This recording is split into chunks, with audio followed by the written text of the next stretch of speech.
In this video, we're going to go through the code that is necessary, or a code that will help you to complete assignment number 1.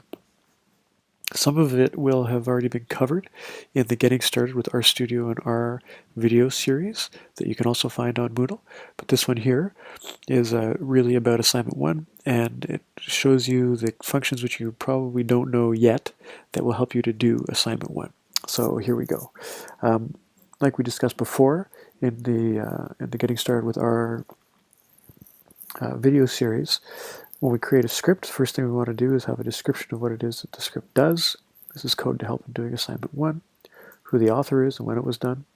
First thing I always like to do too is remove all objects to make sure that there's nothing in our existing environment. So I highlight it, it turns blue, I press Command Enter, and then the command is sent to the interpreter. We see in the console window that everything is blue, so the command went through and there weren't any errors. Second thing I'm going to do is I'm going to change my working directory. This will make path extensions, or the paths towards the files that we use, much shorter. It'll make it easier. So basically what we have, the function is set working directory, and we name the path to which we want it to go, which is, turns out this is the directory that I'm running this program from, this script from.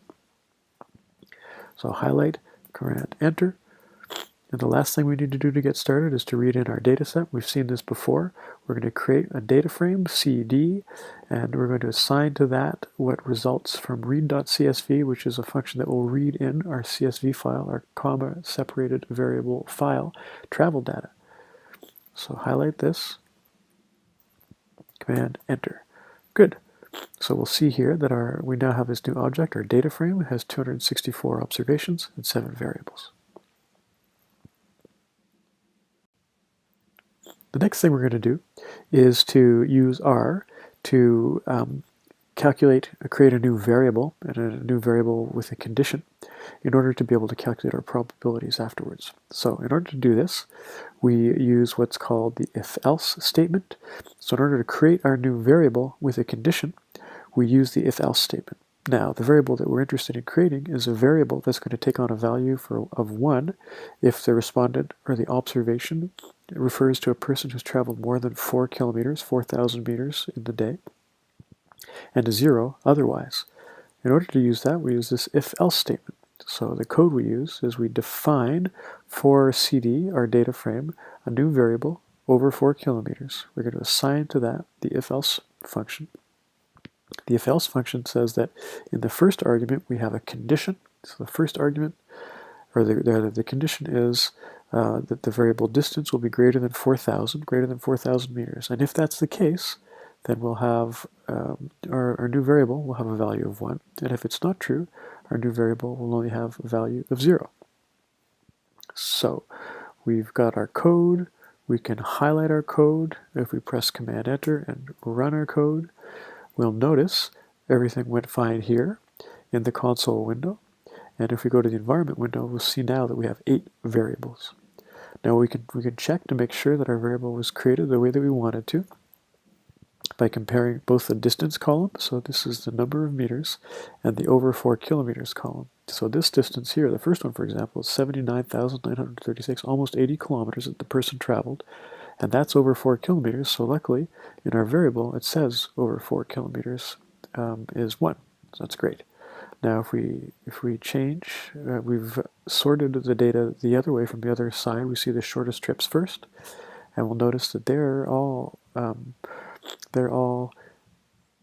over 4 kilometers 0, meaning that the trips are less than 4 kilometers. And we see that too when we start to get, not because it's quite obvious when they're 0, but when they're non-zero values. This one here, for example, has a distance of 653 meters. And it's not an over 4 kilometer trip, so it takes a value of 0.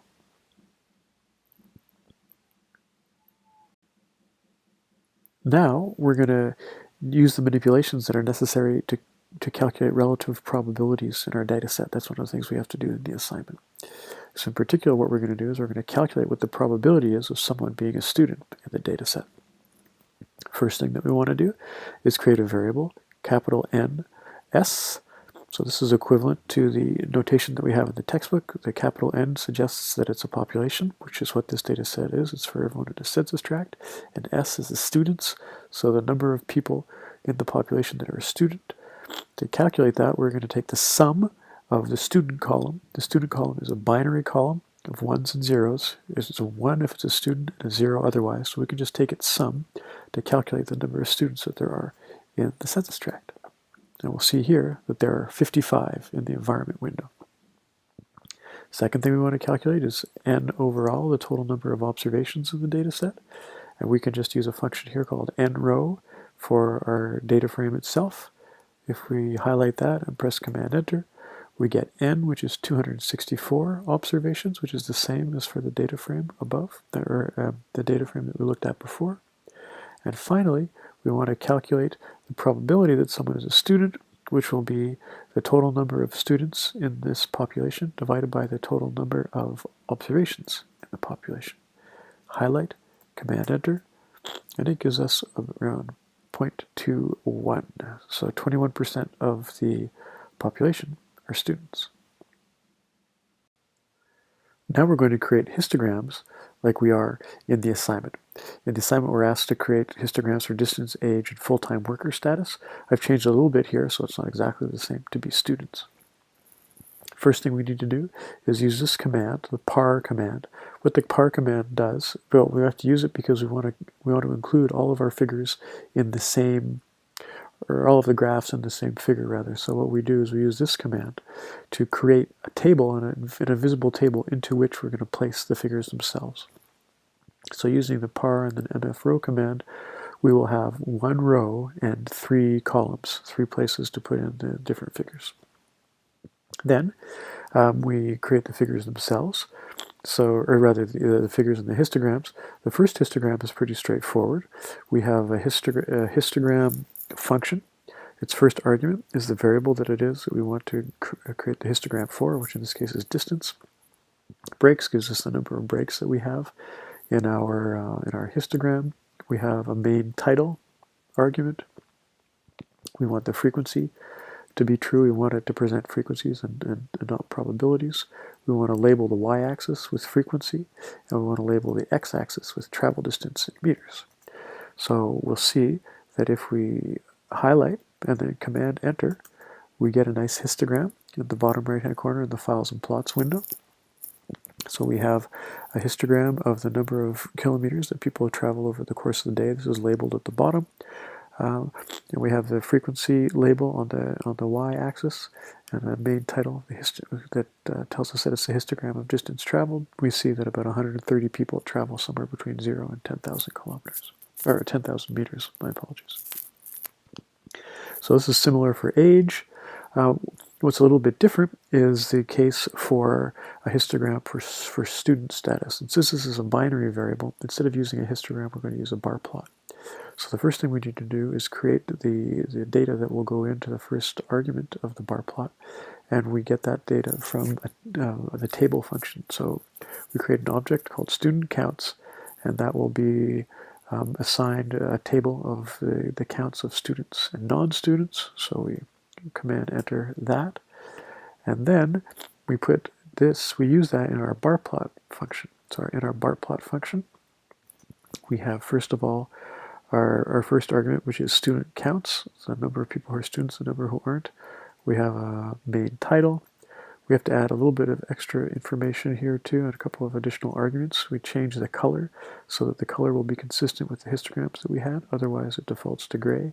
And we also are going to add some names to the different columns, students and non-students. And then finally we have the Y label, which is the frequency, just like it was for the histogram. So if we want to see what this looks like without it all being in the same graph, we can highlight, or we already created that already. We highlight bar plots, Command Enter, and then we get a nice histogram of students. And we see non-students and students. We see that students, there's about a little bit more than 50 there's about 50 students within this population. So now we're going to highlight everything together. This first function that will create the invisible table into which we'll put the 3 figures, and then the 3 different figures. And if we press Command and Enter, then we have a very nice figure with the 3 different graphs that we just created above. The last thing we're going to do, the last 2 things we're going to do is calculate the mean and the variance of variables using R, because it's going to be critical to what it is you do in assignment number 1. So to calculate the mean, what we do is first of all, we remember the formula. The formula, of course, is the sum of the variable itself across all its observations divided by the total number of observations, which in this case is capital N because it's a population. So let's first of all do that. We're going to look at distance first. We're going to get the mean of distance. We calculate the sum of the distances, which is going to just be the sum of the variable distance. And then to get mu dist, because this is a population, it's mu and not dist bar or x bar. It's mu, the Greek letter mu. So mu dist will equal sum dist divided by the total number of observations. We can highlight both of those, Command Enter, and we have our mu dist, our average. Once we have that, we can also calculate our variance. And the variance I prefer to do in a series of different steps. We have to remember that variance is the sum of the squared differences of our variable, the average of the sum of our squared distances. So the first thing that we do is we calculate our differences from the mean. So this is dist minus mu dist. So we have the distance itself minus the average, the mu dist. That's the first thing that we highlight and then create, and Command Enter, and that creates this new variable, dist minus mu dist. Then we're going to take the square of that. So dist minus mu dist squared, that's the variable that we're going to create. And then we're going to just take the variable that we just created here, and we square that. So when we highlight all that, we'll get the square of the differences from the mean of distance. And then third, what we need to do is get the sum of those differences, squared differences from the mean. So we have a new variable, sum of dist minus mu dist squared. We're going to assign to that the sum of the variable that we just created, which is the square of the distances between the differences between distance and average distance.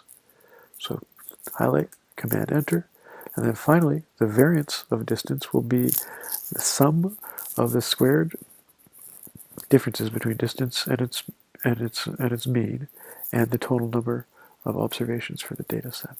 So we'll highlight that and Command Enter, and that will create our new variable vardist, which is this value here.